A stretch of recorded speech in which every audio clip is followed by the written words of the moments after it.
हाँ, तो कल जो हुआ था पैराग्राफ बाद में उसको पढ़ के आगे बढ़ेंगे कि मोक्ष प्रदाता मन प्रभु कृपा से किसी किसी को प्राप्त होता होगा। यहाँ तो ऐसा ही मन देखा जाता है जो तन को बेहाल करता हुआ भी शांत नहीं रहता। बंधन में यह शीघ्र किसी के नहीं आता। हाँ, बंधन का कारण अवश्य बन जाता है।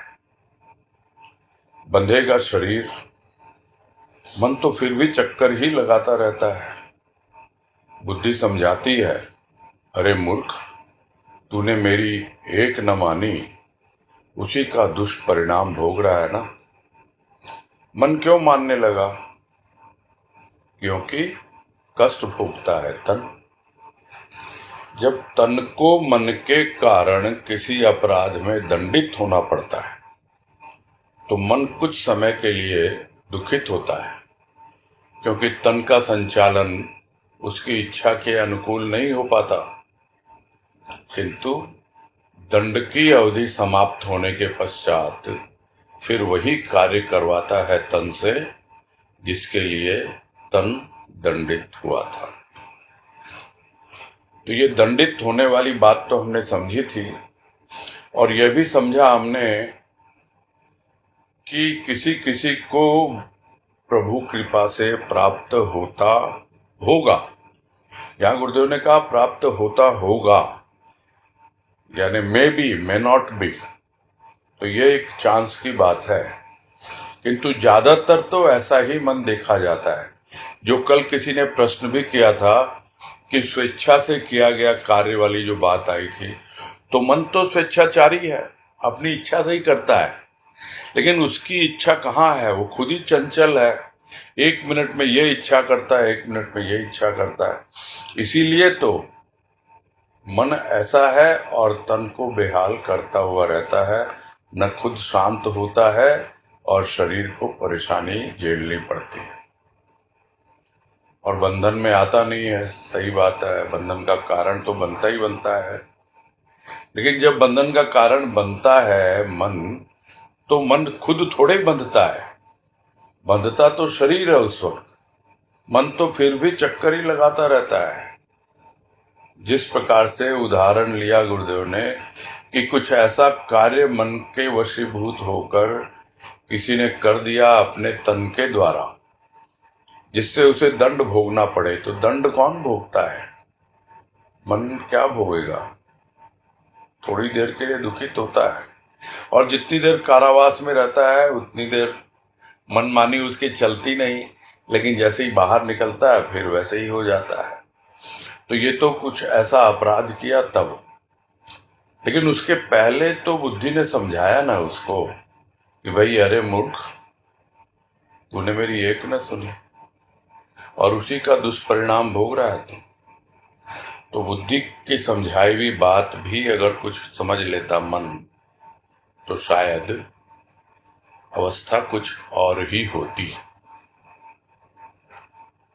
आज कह रहे हैं अगले पैराग्राफ में कि उपर्युक्त बातें काल्पनिक नहीं।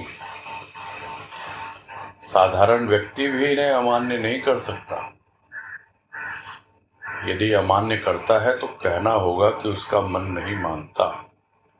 मन माने या न माने, किंतु उसकी कीर्ति का वर्णन करना ही पड़ेगा, क्योंकि जो बातें गुरुदेव ने कही है पहले वही कह रहे हैं। ये सब कोई काल्पनिक बातें नहीं है, ये दिखलाई देता है दुनिया में यही हो रहा है। और साधारण व्यक्ति जो कुछ भी है ये नहीं कह सकता नहीं भाई ये तो होता ही नहीं है, ये बिल्कुल होता है। इसको अमान्य नहीं कर सकता, मतलब उसको मानना ही पड़ेगा कि हाँ ये सब बातें काल्पनिक नहीं है, यही मन की वास्तविक स्थिति है। और यदि फिर भी अगर वो ये कहे कि नहीं नहीं ऐसा कुछ नहीं होता, यदि वो अमान्य करता है इन बातों को, यानी मानता नहीं है, तो इसका मतलब तो यही हुआ कि उसका मन नहीं मानता। इसे बोलता नहीं नहीं ऐसा थोड़ी होता है, मन ऐसा थोड़ी है, मन वैसा थोड़ी है। ऐसा अगर कहता रहता है वो, और इन सब बातों को मानता नहीं तो स्वाभाविक है। व्यक्ति किस लिए नहीं मानता? इसलिए नहीं मानता क्योंकि उसका मन नहीं मानता, यानी पूरी तरह वो मन के वशीभूत है वो प्राणी। मन माने या न माने, किंतु उसकी कीर्ति का वर्णन करना ही पड़ा। कीर्ति का मतलब यहां गुरुदेव व्यंग कर रहे हैं कि मन की कीर्ति कितनी दूर दूर तक फैल रही है। उसका वर्णन करना बहुत आवश्यक हो जाता है। कीर्ति फैल रही है लेकिन लोग उस पर ध्यान देते ही नहीं है, और बुद्धि प्रसन्न होती है कि चलो अच्छा हुआ, मन की शैतानी के बारे में कुछ न कुछ कहा गया, बहुत अच्छी बात है। और बात स्वाभाविक है, क्योंकि निंदा का पात्र है ये मन, तो उसकी प्रशंसा कोई क्या करेगा, इसलिए निंदा ही की जाती है मन की। और मन यदि कहे कि मैं तेरी बात न मानूं, यानी बुद्धि को कहे कि तेरी बात मैं न मानूं, तो तेरा कहना मेरे लिए अनर्गल प्रलाप ही कहलाएगा। यानी मन और बुद्धि का बता रहे वार्तालाप हो रहा है।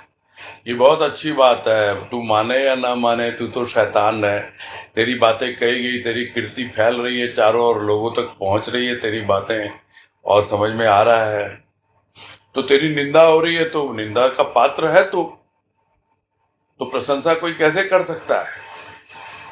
तो मन क्या जवाब देता है?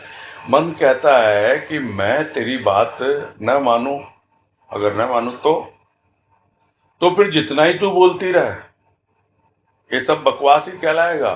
अनर्गल प्रलाप मतलब कोई काम का नहीं है, बकवास है ये। अगर बुद्धि कहती रहे और मन उसको न माने तो वो तो बेकार ही है ना। तो जानती है ना बुद्धि, मुझे बड़े बड़े ज्ञानियों ध्यानियों ने मोक्ष का भी कारण बताया है। अब वो बुद्धि को बोल रहा है, देख मुझे ही बताया गया है।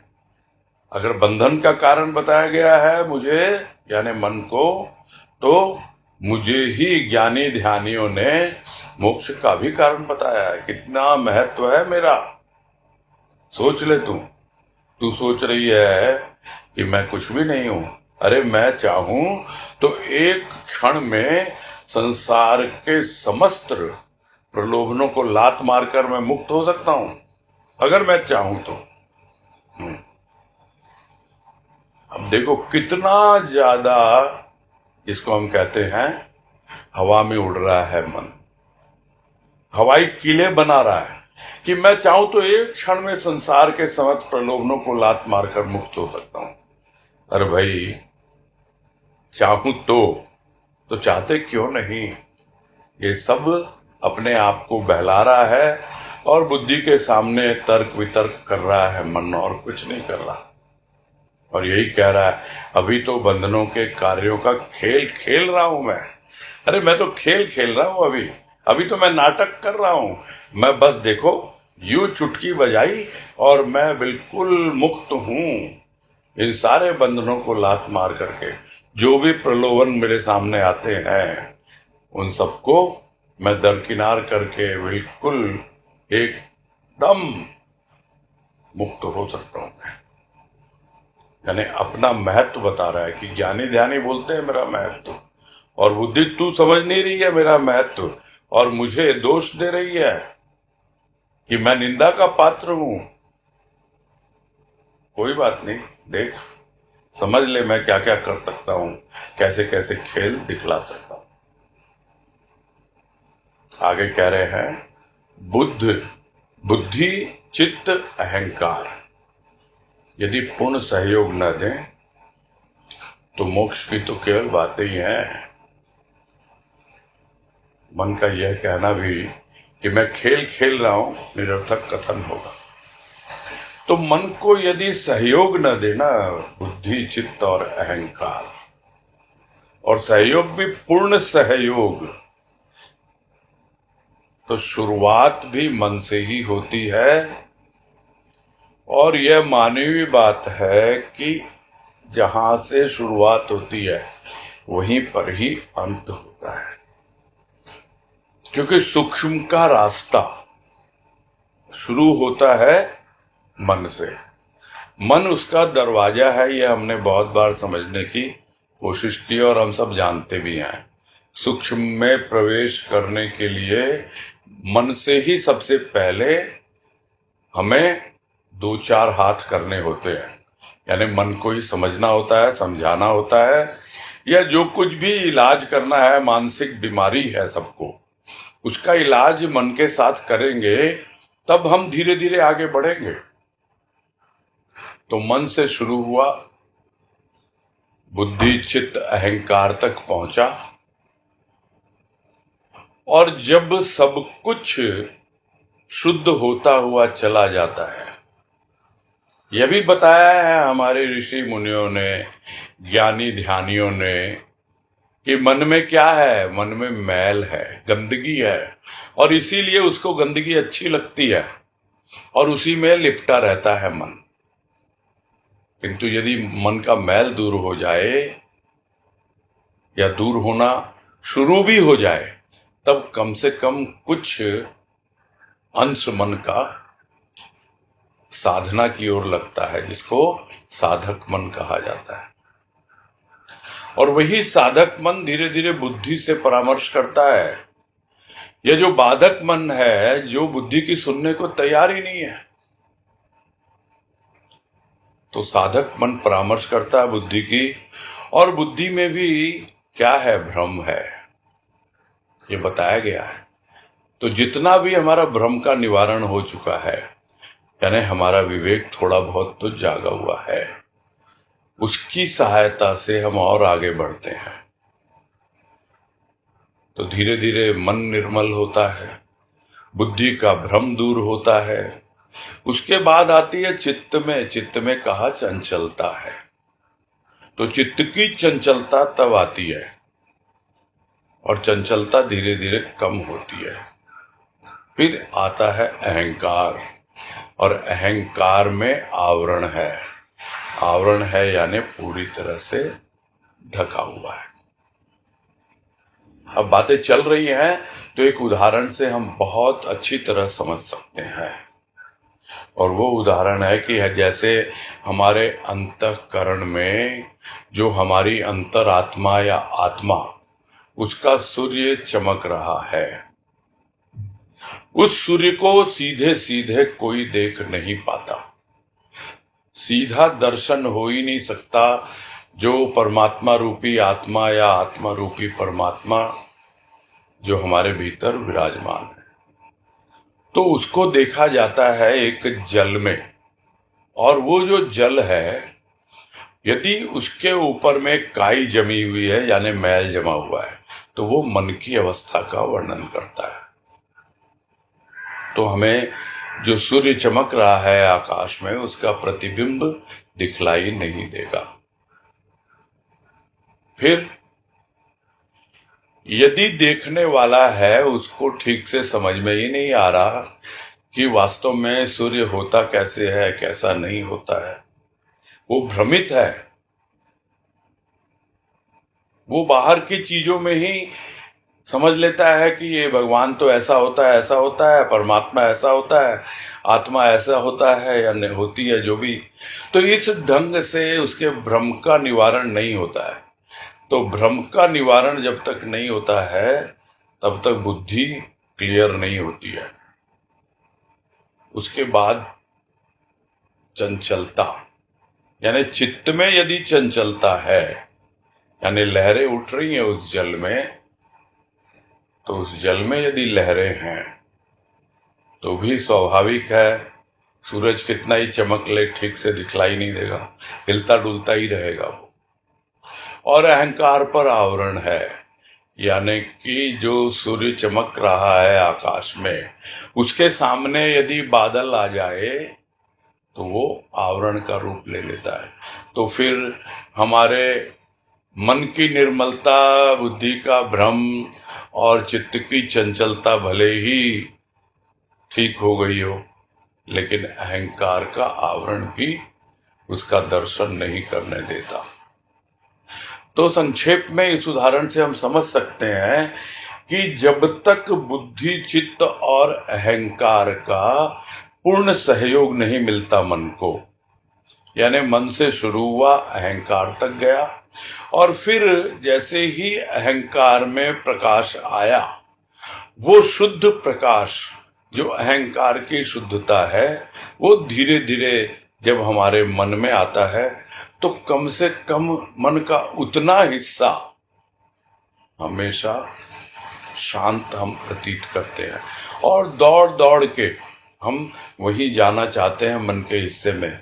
जो बात कल परसों कुछ आई थी कि मन की छोटी सी कुटिया बना करके वहां पे हम रखते हैं, और बार बार जब कभी हमारे जीवन में मन मानता नहीं, बाधा पैदा करता है, तो हम उसी कुटिया में जाके फिर से अपने भीतर अपने इष्ट को, उसकी सहायता मांगते हैं, उसे प्रार्थना करते हैं, और तब जाकर मन का मैल शनय शनय दूर होता है। तो ये जो बातें हैं, मन का यह कहना कि मैं खेल खेल रहा हूं, ये सब बेकार की बातें हैं। उसको सहयोग तो देना ही होगा, मांगना ही होगा, उसको खुद भी सहयोग करना होगा बुद्धि, चित्त, अहंकार के साथ, और उनसे सहयोग लेना भी होगा। तो मन तन में, क्योंकि मन तन में है, इसलिए तन को ही अधिक कष्ट उठाना पड़ता है। मानसिक कष्ट तन के कष्ट से अधिक दुखदायी होता है, ये तो हम सब जानते हैं। किंतु वह मानसिक कष्ट बुद्धि के निर्णय पर निर्धारित है। यानी बुद्धि अगर निर्णय ले तब तो मन को कष्ट होगा। बुद्धि समझ ले कि भाई ये कष्ट तुझे क्यों हो रहा है, मन को समझाए, जो कि पिछली बार भी उसमें कहा गया पैराग्राफ में कि भाई अगर बुद्धि की सुनी होती तो आज जो है गलत काम नहीं करता, उसको दंड नहीं मिलता, लेकिन दंड तो शरीर को मिलता है। तो फिर बुद्धि का निर्णय मानना पड़ेगा ना। अगर बुद्धि का निर्णय नहीं मानता तो मन को भी कष्ट होता है और तन को भी कष्ट होता है, और मन का कष्ट ज्यादा दुखदाई है। हाँ, यदि बुद्धि उसे समझा पाए, बुद्धि कुछ अच्छा निर्णय दे, तो मानसिक कष्ट होने के बावजूद भी प्राणी थोड़ा धैर्य रखेगा, थोड़ा संभलेगा, और मन का जो भी इलाज है, जो भी उसे चाहिए, वो करेगा। तो मन की सृष्टि सूक्ष्म होती है, ये तो हम सब जानते हैं। तो वहां मन अपनी कल्पना से मनुष्य तथा वस्तु को उपस्थित कर बातें करने तथा वाक युद्ध करने लगता है, और यह कल्पना ही स्थूल रूप धारण कर लेती है जब मन की कल्पना वाला व्यक्ति सम्मुख आ जाता है स्थूल रूप में।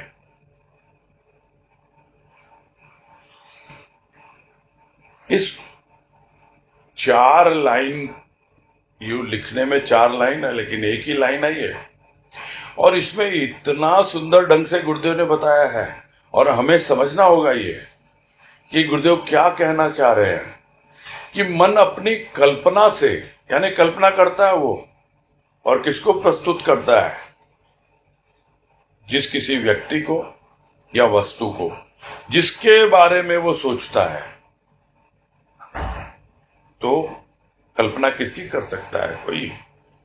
कल्पना तो उसी की कर सकता है जो कुछ उसने कभी न कभी देखा है या सुना है, उसकी कल्पना करता है वो। और फिर मनुष्य भी या वस्तु भी, दोनों को उपस्थित कर सकता वो, और वो दोनों चीजें अच्छी भी हो सकती हैं, बुरी भी हो सकती हैं, वो कल्पना पर निर्भर करेगा। किंतु यहां जो समझाना चाह रहे हैं वो यही कह रहे हैं कि दोनों को उपस्थित करता है।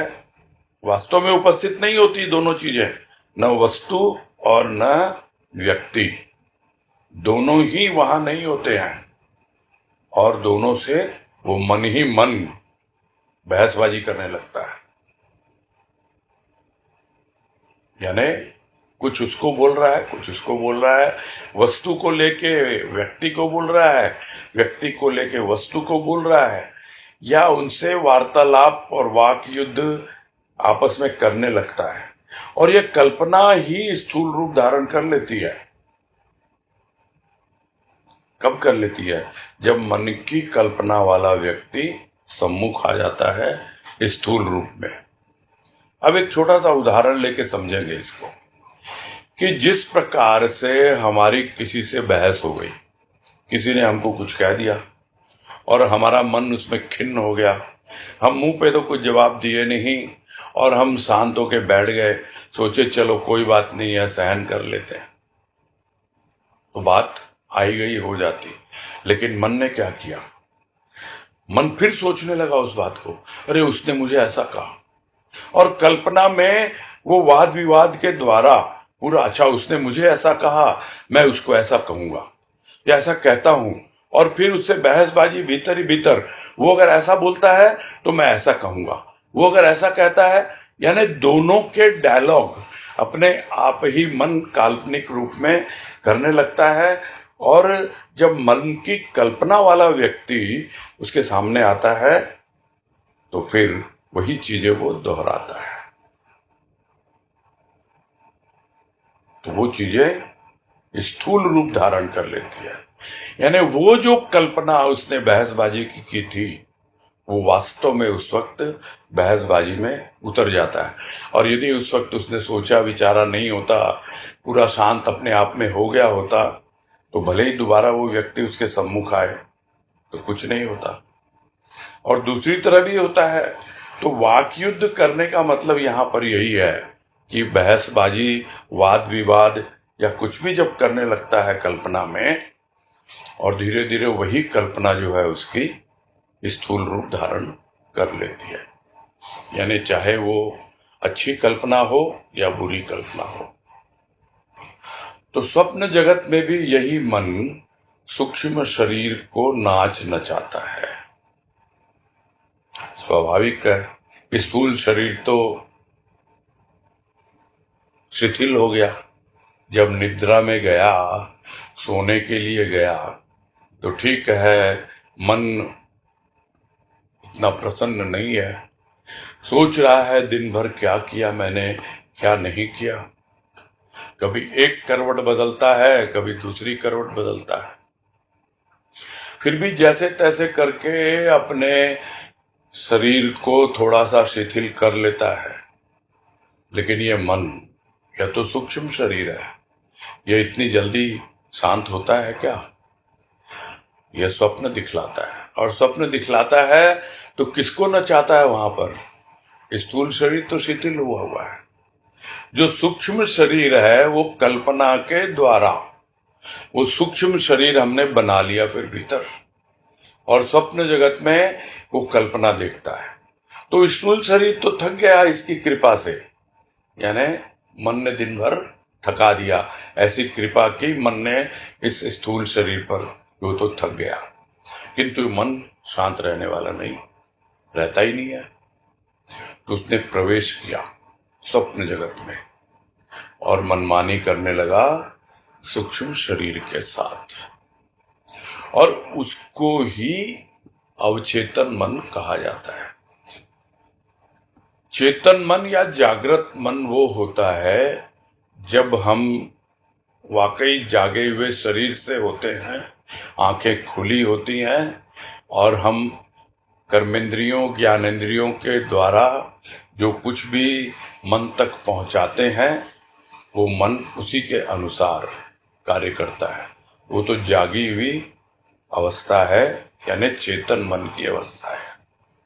और जब हम सो जाते हैं तो उस अवस्था को स्वप्न कहा जाता है।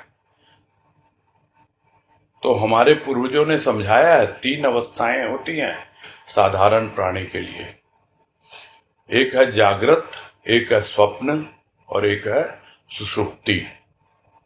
तो स्वप्न हम सब जानते हैं। तो स्वप्न जगत में ये मन प्रवेश करता है, यानी अवचेतन में चला जाता है।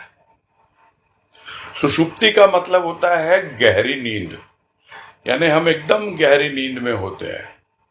उस वक्त हम स्वप्न नहीं देख रहे होते हैं, और यह एक नेचुरल या प्राकृतिक चक्र है, साइकिल है। कुछ देर स्वप्न, कुछ देर जागृत है ये सुषुप्ति। और इस बीच कुछ जाग भी जाता है, शरीर भी जाग जाता है, बहुत बार स्वप्न देखते देखते जाग जाता है। तो ये मन की अवस्था का वर्णन यहाँ गुरुदेव कर रहे हैं कि स्वप्न जगत में भी यह अवचेतन में मनमानी करने लगता है। किसके साथ? सूक्ष्म शरीर के साथ। और इस स्वप्न जगत में बुद्धि का प्रवेश नाम मात्र के लिए कभी कभी होता है, क्योंकि बुद्धि तो होती ही नहीं ना वहां पर, केवल मन होता है, और वो भी अवचेतन अवस्था में होता है। हाँ, जिसका थोड़ा बहुत भी दृष्टा जागा हुआ हो, और जो अपने दृष्टा से यह समझ पा रहा हो स्वप्न में भी कि मैं तो यह स्वप्न देख रहा हूं। नहीं तो ज्यादातर जो स्वप्न है वो हमें वास्तविकता ही प्रतीत होता है जिस समय हम स्वप्न देख रहे होते हैं, और इसलिए वहां पे बुद्धि का कोई रोल होता ही नहीं है। बुद्धि वहां पे आती ही नहीं है, तो वहां उसका प्रवेश नाम मात्र के लिए होता है, और वो भी कभी कभी होता है। तो जो कार्य मन स्थूल जगत में न कर पाया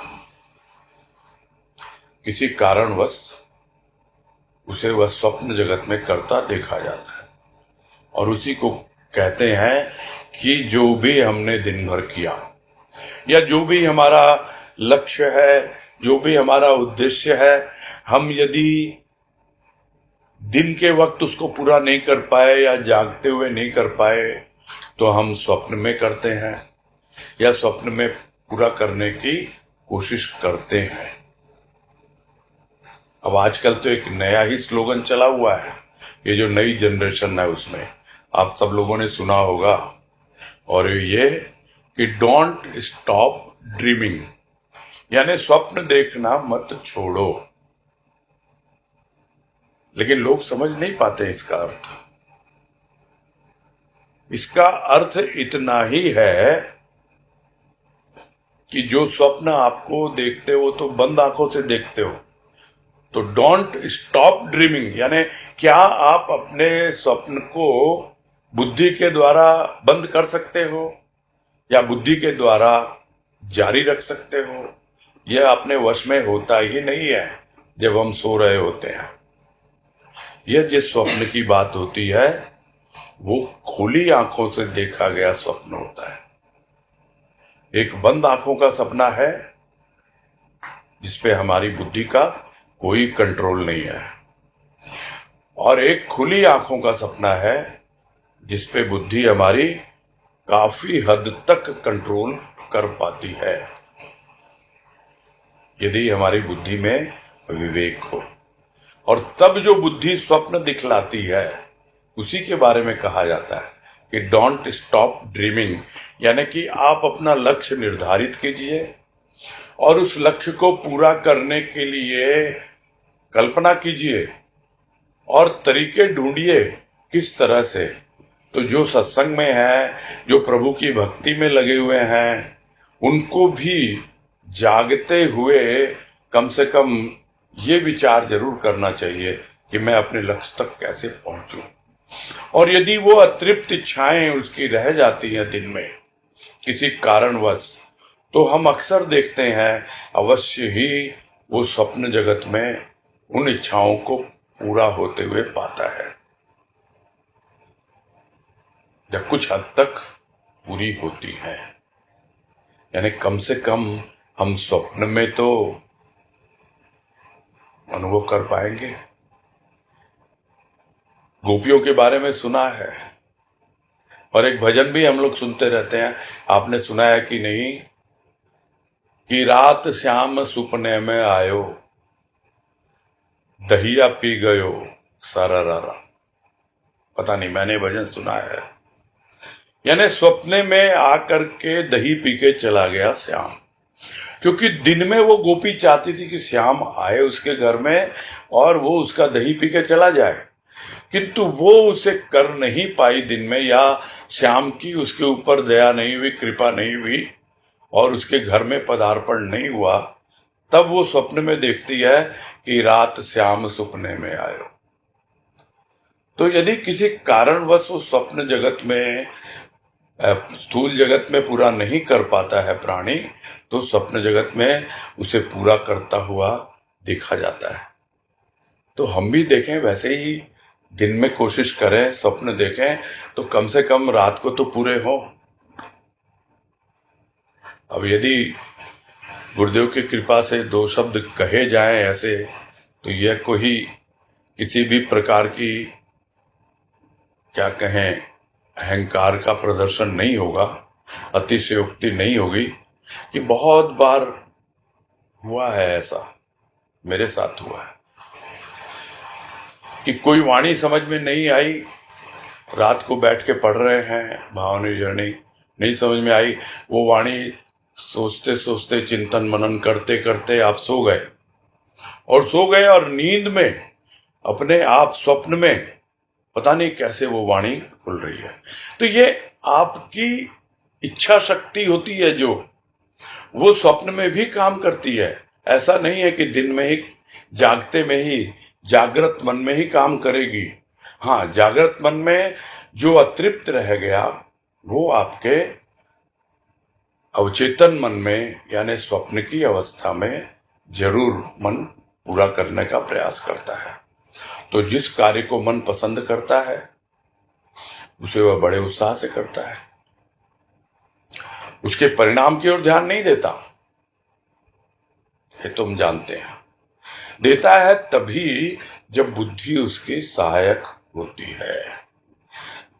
तो हम अगर बुद्धि में विवेक है, हम जानते हैं, सिर्फ सुनते ही नहीं है, अनुभव भी करते हैं कि जितना हम सुंदर सुंदर भावों में रहेंगे, प्रभु के भाव में रहेंगे, अच्छे लोगों की संगत करेंगे, जितना ज्यादा से ज्यादा समय हम दिन भर में चिंतन मनन में लगाएंगे, उतना ही हमारा मन शांत होगा और स्वप्न में भी वही सब बातें हमें दिखलाएगा। तो मन पसंद करे उस काम को, और बेपसंद के अगर करेंगे तो हमको रस नहीं मिलेगा। मन उब जाता है, रूखा सूखा रहने लगता है, क्योंकि मन को पसंद ही नहीं है सत्संग करना, मन को पसंद ही नहीं है भजन करना। यह जिसके साथ होता है वो अपने मन को देखे कि मन टिकता क्यों नहीं है। इसलिए नहीं टिकता क्योंकि मन को रस नहीं मिलता। अब सुन रहे हैं इतने लोग जो बातें गुरुदेव कहलवा रहे हैं मुझसे, और सुनते हुए क्या हमें उसका रस मिल रहा है, क्या हम समझ रहे हैं?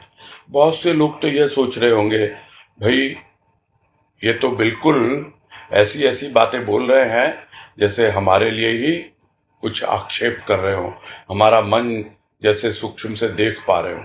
ये मैं नहीं कह रहा हूं, ये गुरुदेव ने जो देखा है सबका, दुनिया में जो देखा है, मैं तो उसमें सिर्फ इतना ऐड कर रहा हूं, जो भक्तों का मन होता है वो कैसा होता है, उसको वो पसंद में आना चाहिए।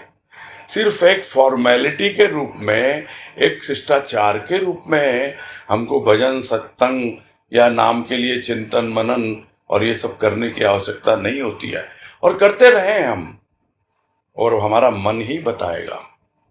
कभी कभी किसी ने प्रश्न किया, वो मुझे याद आ गया अभी, कि भैया कैसे पता लगे कि हमारी भक्ति सुदृढ़ हो रही है, हम आगे बढ़ रहे हैं, कैसे पता लगे?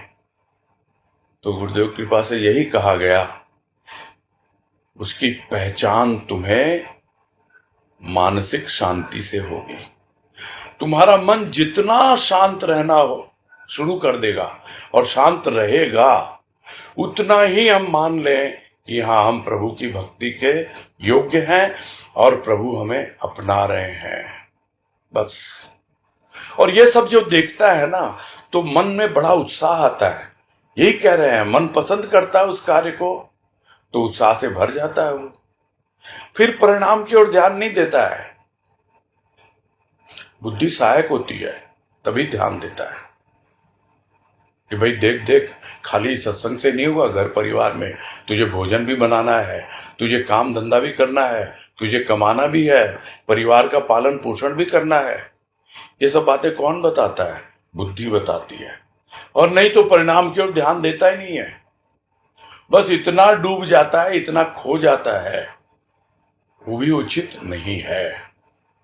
दोनों चीजें हमको साथ लेके ही चलनी होती हैं, और बुद्धि हमेशा हमारे मन की सहायक होती रही है, होती रहेगी। और नहीं तो और बुद्धि में भी विवेक जगाएं और थोड़ा ज्ञान लाएं बुद्धि में, क्योंकि ज्ञान सबसे पहले बुद्धि में ही आता है, और लोग वहीं तक सीमित कर देते हैं बुद्धि का ज्ञान, बस उससे आगे बढ़ नहीं पाते हैं। इसीलिए उन्हें अहंकार उनका प्रकाशित नहीं हो पाता है। बुद्धि फिर भी कुछ प्रकाशित हो जाती है, और मन और बुद्धि का सामंजस्य करके बहुत अच्छा जीवन वो जी लेते हैं, किंतु उन्हें आत्मबोध या आत्मज्ञान नहीं हो पाता है। क्या ये सब बातें यहाँ गुरुदेव नहीं बोल रहे हैं? जो बात चल पड़ी इसलिए ये सब बातें आ गई हैं।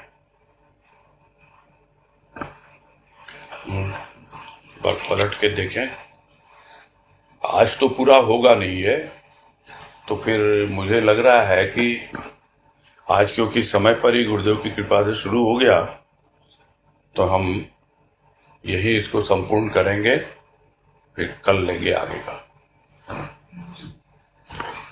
ठीक है? पूरा करते हैं। अब जो कुछ भी बातें हुई हैं उसी के संदर्भ में, उसी से संबंधित यदि किसी का कोई प्रश्न है तो वो अपना हैंड रेज करे, यानी हाथ उठाए, और उसके अनुसार जो होस्ट है वो आपको सजेशन देंगे। हाँ जी, अब हम प्रश्न उत्तर पे आते हैं। सिर्फ कोई नया आदमी हाथ उठाएगा, हम हमेशा नए लोगों को प्रेफरेंस देते हैं। जिसने आज तक प्रश्न नहीं किया हो, पिछले कितने दिन हो गए?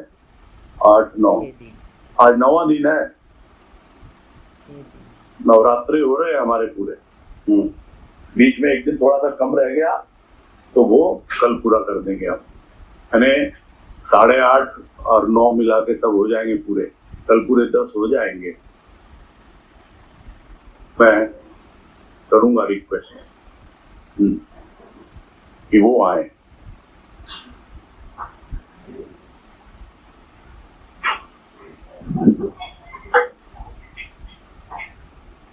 मैं कई सारे नए नाम देख रहा हूँ। बोले को नहीं बने था। जैसे अनुराधा अग्रवाल है, बबीता किबड़ेवाल है। ये वीसीडी के अनुसार इसमें आते हैं। चलो, कोई है इनमें से बोलने वाला, पूछने वाला?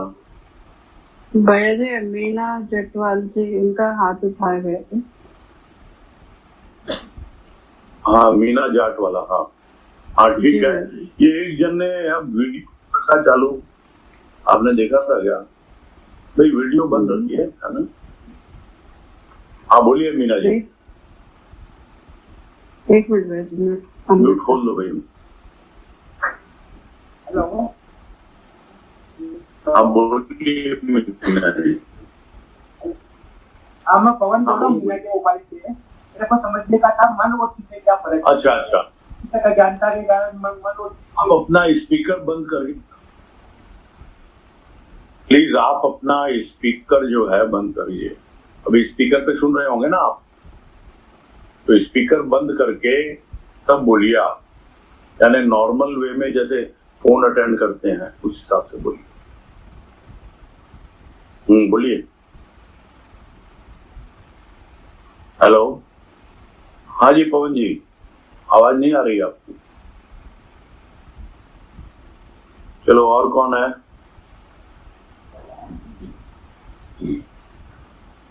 हैं, बहुत सारे लोग हैं। हम्म।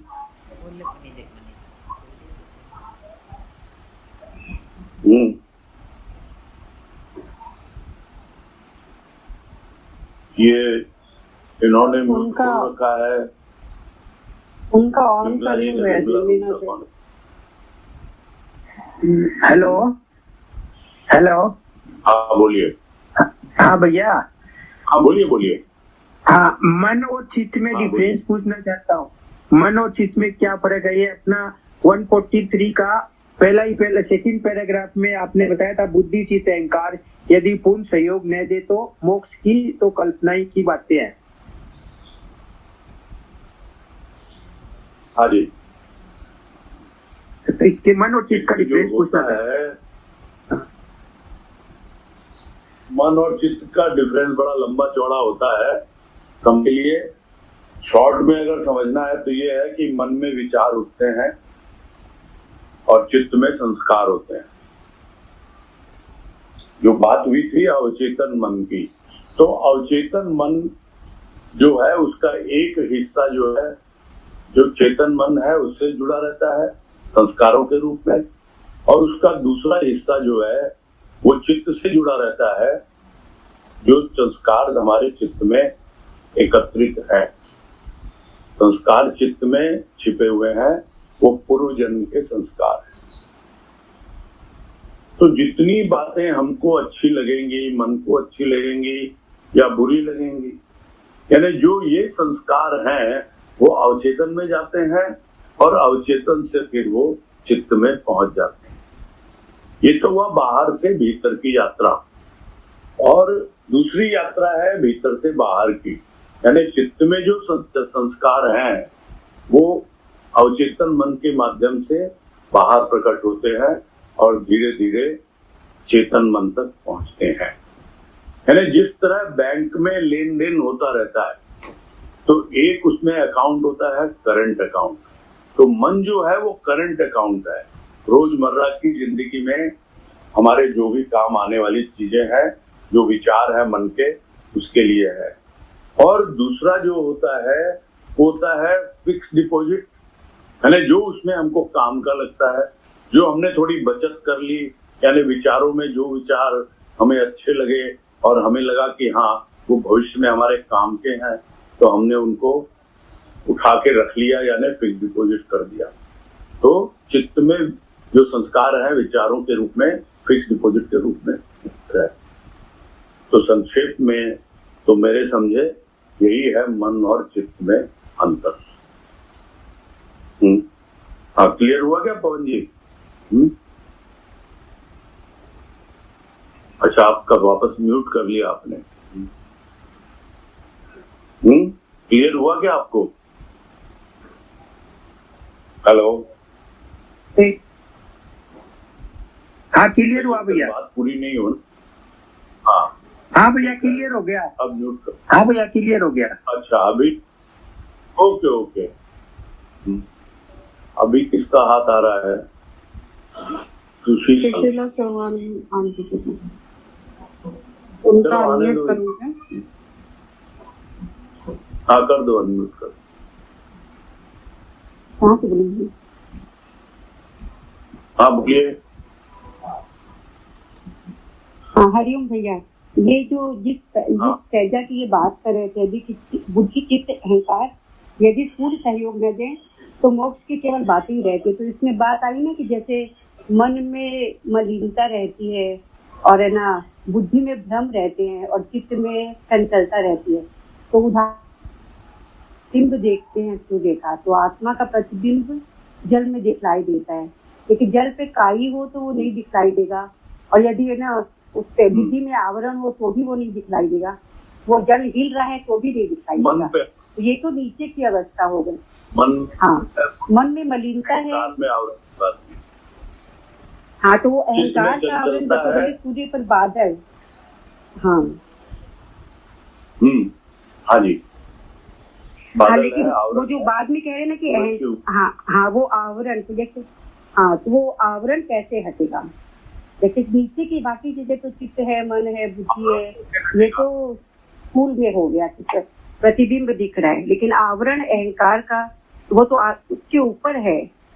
बादल तो सूर्य के ऊपर है ना, तो वो कैसे हटेंगे? वो तो एक वाणी में गुरुदेव ने कहा ना, हाँ, तो वो वाणी मैं याद दिला देता हूँ आपको।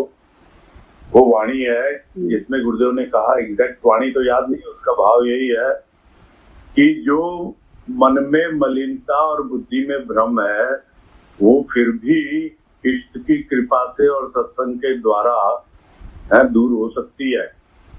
लेकिन जो अहंकार पे जो आवरण है, वो कुछ तो कृपा करेगा संत, किंतु जब तक अहंकार पर कृपा न करे तब तक, यानी बादल को अगर वहां से हटने की कोई इच्छा ही ना हो तो कितनी ही भावों की जो वायु चलती रहे वो वहां से खिसकेगा ही नहीं।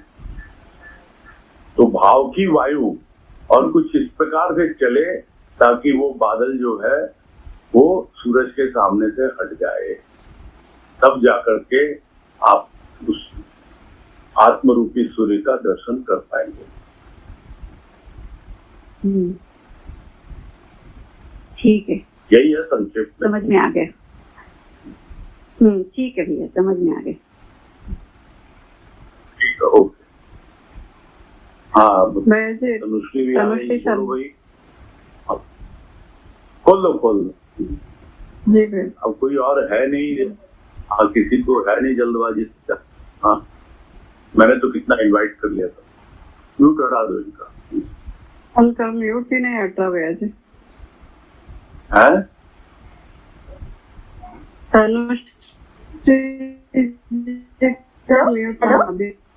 Hello hello. हाँ, बोलो। एक्चुअली ये पूछना था कि अभी तो बात हुई अहंकार स्वयं पे कृपा करेगा तो ही आवरण हटेगा, तो अहंकार स्वयं पे कृपा कैसे कर सकता है, ये पूछना था।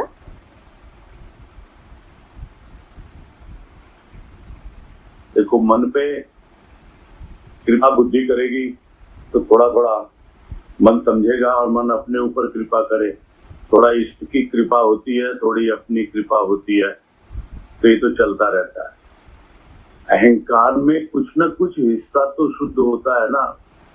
वो शुद्ध जो अहंकार है, यानी जिसको हम कहते हैं सच्ची मैं, हमारा जो अस्तित्व है, हमारा जो वजूद है, वो सच्ची मैं जो है वही झूठी मैं को हटा सकती है या इसको दूर कर।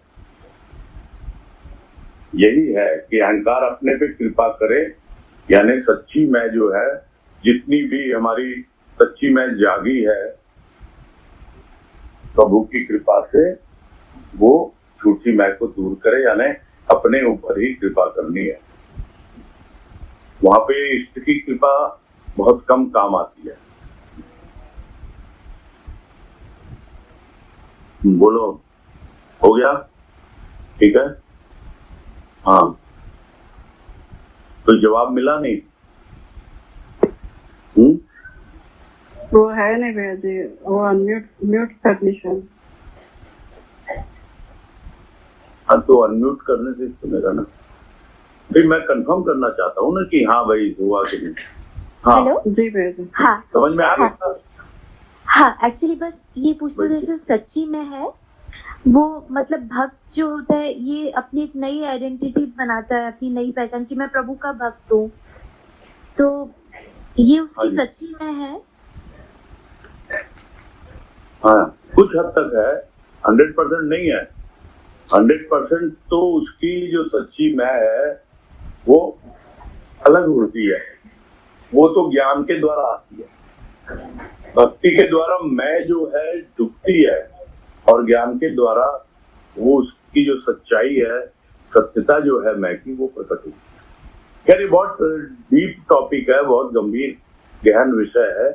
बस इतना मान के चलो कि जितनी भी शुद्धता आई है हमारे अहंकार में, वो शुद्धता ही दूसरे को दूर करेगी। अभी इसमें जो नए लोगों का जो हाथ खड़ा हुआ, उनको दीजिए चांस। है वनीता? Thank you. ज्योति, हाँ, ज्योति गोयल को दीजिए। ठीक है भैया जी। म्यूट करिए। हाँ,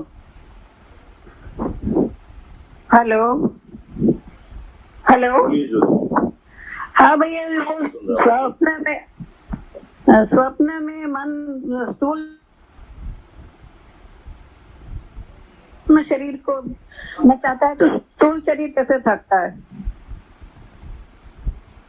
हेलो। शरीर थकता नहीं है उसमें, वो तो दिन भर से ही थका हुआ है। अच्छा, तो मन ने पहले ही थका दिया उसको।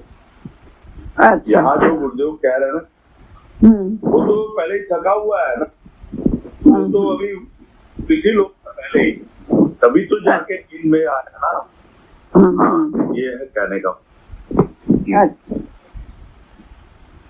ठीक है, चलो अब चंदा है। कौन चंदा? जी भैया जी। चंदा,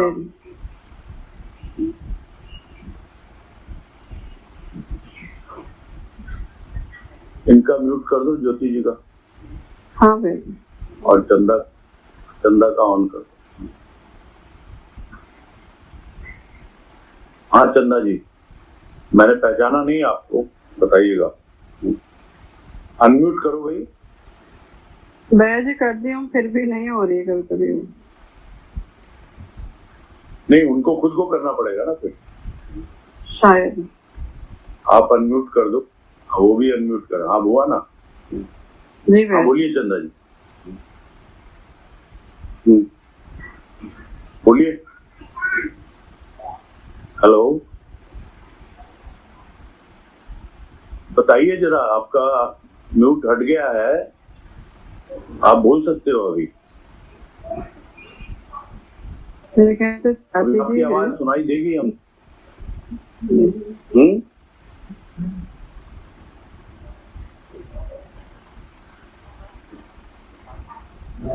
चाची जी, आपको बोलना है तो बोलिए। हाँ ठीक है भैया। नहीं है, अभी म्यूट कर दीजिए जी।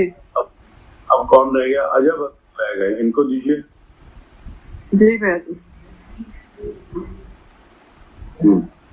नमस्ते भैया। ये एक रिक्वेस्ट थी आपसे कि कुछ होते हैं हिंदी में जो उतने समझ में नहीं आते हैं, जैसे कि तो अगर थोड़ा सा उसको इंग्लिश में ट्रांसलेट हो जाए तो थोड़ा अंडरस्टैंडिंग मुझे तो बढ़ जाएगी। जैसे आज आपने एक आक्षेप कहा था, वो समझ में नहीं आया, उसका इंग्लिश अनुवाद क्या है? और अवचेतन था। एक बार में मत, एक एक करके बोलो, मैं बताऊंगा। एक एक करके बोलो, किसका अर्थ पहले पूछ रहे हो? आक्षेप।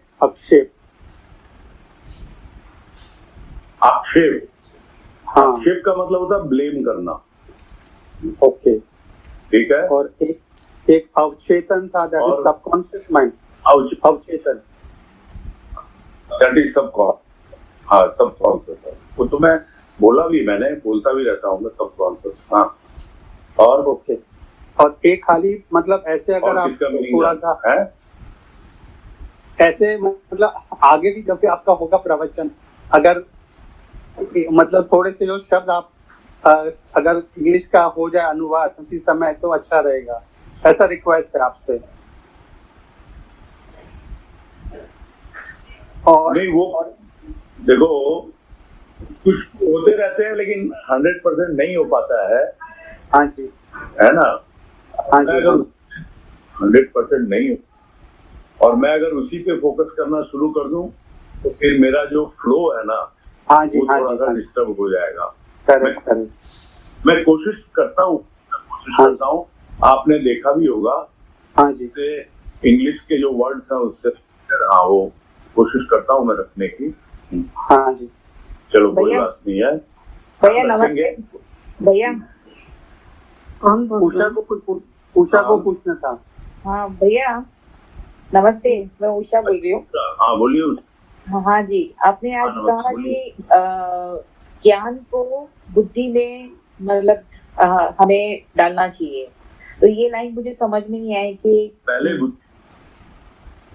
हाँ जी, पहले ज्ञान बुद्धि में ही आता है। ज्ञान पहले बुद्धि में ही आता है, सबसे पहले बुद्धि में आता है ज्ञान। जो हम लोग देखते हैं, किसी की बुद्धि शार्प होती है और किसी की बुद्धि कम शार्प होती है, जिसको अंग्रेजी में कहा जाता है IQ, है ना, यानी इंटेलिजेंस क्वोशंट। तो वो IQ के अनुसार, और उसी तरह आध्यात्मिकता में भी अगर हम ज्ञान प्राप्त करते हैं तो पहले बुद्धि में आता है, जिसको गुरुदेव ने एक वाणी में समझाया हमको। बात यही होती है, वाणी एग्जैक्ट याद नहीं रहती है, लेकिन उसका भाव ध्यान में रहता है। और वो ये है कि मन का प्रकाश भक्ति और बुद्धि का प्रकाश ज्ञान। यानी मन प्रकाशित होता है भक्ति के द्वारा और बुद्धि प्रकाशित होती है ज्ञान के द्वारा। ठीक है, समझ में आ गई बातें? चलो, अब सिर्फ 3-4 मिनट रह गए हैं। अभी पूनम जी का हाथ अभी भी खड़ा हुआ है, दीजिए भाई जल्दी से। जी भैया, जी भैया जी कर रही हूँ। भाई अनम्यूट कीजिए। हाँ बोलिए पूनम जी, आपका हो गया अनम्यूट। हाँ हाँ, प्रणाम भैया। बोलिए बोलिए। हाँ, इसमें लाइन थी ना, स्वप्न जगत में यही मन सूक्ष्म शरीर को नाचना चाहता है। तो हम लोग सूक्ष्म शरीर आप को अपना मन बुद्धि चित्त अहंकार को कहते हैं। स्पीकर बंद करके बोलिएगा, तो बंद है। तो फिर आवाज गूंज रही है आपकी, उसका कारण मुझे नहीं मालूम। चलिए आप बोलिए फिर से, कहाँ पर पूछ रहे हैं? ये लाइन है, स्वप्न जगत में यही मन सूक्ष्म शरीर को नाचना चाहता है। तो जैसे हम लोग सूक्ष्म शरीर कहते हैं, मन बुद्धि चित्त अहंकार को सूक्ष्म शरीर कहते हैं ना। ये बात मतलब यहाँ किस हिसाब से गुरुदेव सूक्ष्म शरीर कह रहे, मैं वो पूछना चाह रही थी। सूक्ष्म शरीर को नाचना चाहता है क्योंकि स्थूल तो वैसे ही शिथिल होके पड़ा हुआ है। दिन भर तो स्थूल को इस मन ने नाच नचाया, और अब जो है जब स्वप्न में आ गया तो सूक्ष्म में जो सूक्ष्म शरीर का जो भी हिस्सा वहां पर मौजूद है, चाहे वो बुद्धि है, चाहे वो चित्त है, चाहे वो अहंकार है, या सभी मौजूद है। कोई जरूरी नहीं है कि वहां पे चित्त होगा। कुछ ऐसी बात हो जो हमारे पुराने संस्कारों से या और संस्कारों से संबंधित हो, तो वो कभी कभी प्रकट हो जाती है और हमको पता ही नहीं लगता कि ये स्वप्न में हमने क्या देख लिया। भाई ये तो ऐसा तो हम सोच ही नहीं सकते थे। तो वो नाच नच गया ना, उसका तो चित्त तो उछलने लग गया। एक तो ऐसे ही चंचल है और फिर नाच नचा दिया, और बुद्धि को भी लगा देता है। बहुत बार बुद्धि लगाने से लगती नहीं है, वहां पर कुछ वश चलता है क्या बुद्धि का मन पर? स्वप्न में कोई वश नहीं चलता है, और अहंकार भी आ जाता है, दिखाने लगता है अपना नाटक। तो ये सब चीजें जो है कभी सभी आते हैं, यानी सूक्ष्म शरीर पूरा का पूरा आता है, और कभी उसका जो कोई अंग, चाहे चित्त, चाहे बुद्धि, चाहे अहंकार, किसी न किसी रूप में ये कहना चाह रहे हैं, यानी उनको नाच नचाता है। कुछ कर तो पाते नहीं है ना, वो मन को समझा तो पाएंगे नहीं। अगर जागृत नहीं समझा पाए तो स्वप्न में क्या समझाएगी बुद्धि? खुद ही नाचेगी मन के इशारे पे। यही है कहने का मतलब, मेरे समझे तो यही मतलब है। हाँ ठीक है भैया, समझ में आई बात। हाँ चलो फिर, और कोई बात है? सबको कर दो, अनम्यूट कर दो, अब हरिओम कर ले सबको, है ना? जी भैया जी। भैया